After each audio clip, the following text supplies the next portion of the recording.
kesempatan di atas muka bumi ini, perbanyakkan amal ibadah dan kerjakanlah perintah-perintah Allah yang fardu, seperti perintah sembahyang 5 waktu, ya.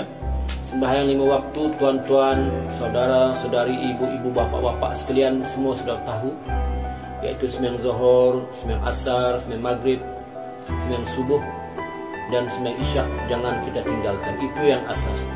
Kemudian hilanglah akal manusia ketika itu kerana takut. Disuruh, dipanggil manusia itu ke tempat mizan tempat timbangan amal masing-masing. Maka seolah-olah manusia ketika itu kehilangan akal fikiran kerana takutnya kepada Allah SWT. Catatan amal berterbangan ketika dibentangkan di padang mahsyar. Subhanallah, berterbangan. Bayangkanlah tuan-tuan, manusia yang begitu ramai, beratus juta bilion, bahkan mungkin lebih di padang mahsyar itu. Maka berterbanganlah segala amal-amal, ya, buku-buku amal, semua ada amal kejahatan ataupun amal kebaikan kepada pemiliknya masing-masing. Dalam kitab Kashful Ghummah, ya, di dalam kitab Kashful Ghummah karangan Syekh Daud Al-Fatani, beliau ada menyebutkan bahawa mizan itu mempunyai lidah, bahawa mizan itu mempunyai lidah dan dua daun, ya, seperti piring. Setiap satu daripada kedua-duanya, yaitu piringnya, lebih luas daripada 7 petala langit dan 7 petala bumi. Maknanya lebih luas daripada 7 lapis langit dan 7 lapis bumi. Subhanallah. Besar tak besar?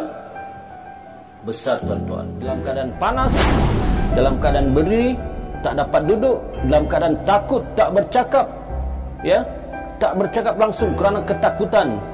Kerana ketika itu di padang mahsyar itu, kata ulama, manusia takut kepada Allah Subhanahu wa taala, gerun dengan Allah Subhanahu wa taala. Orang-orang yang dapat suratan sebelah kanan. Jadi apakah yang dikatakan golongan ashabul yamin itu? Golongan ashabul yamin ini adalah orang yang besok di akhirat di padang mahsyar mendapat catatan buku amalannya ketika di dunia ini melalui tangan kanan, tuan-tuan.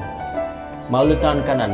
Maka dikatakan berterbanganlah, ya, berterbanganlah ketika itu buku-buku amalan, ya, menuju ke tempat tuannya masing-masing. Berterbangan, tuan-tuan, menuju ke tempat tuannya masing-masing. Dan orang yang dapat menerima buku amalannya melalui tangan kanannya, maka beruntunglah itu. Itulah golongan ashabul yamin, ya, golongan ashabul yamin, orang yang masuk surga. Dikatakan golongan ashabul yamin ini, kata ulama, adalah golongan kanan, yang mana mereka ini tidak samalah pula dengan golongan beggar hisab. Golongan ashabul yamin ini, mereka, amalan mereka akan ditimbang. Golongan ashabul yamin ini, amalan mereka akan ditimbang, akan dihisab di mizan, ditimbang di mizan, dihisab di mizan amalan mereka, daripada yang sebesar-besar amalan hingga yang sekecil-kecil amalan. Tetapi alhamdulillah golongan ashabul yamin ini, kebaikan mereka lebih tinggi daripada perbuatan kejahatan mereka.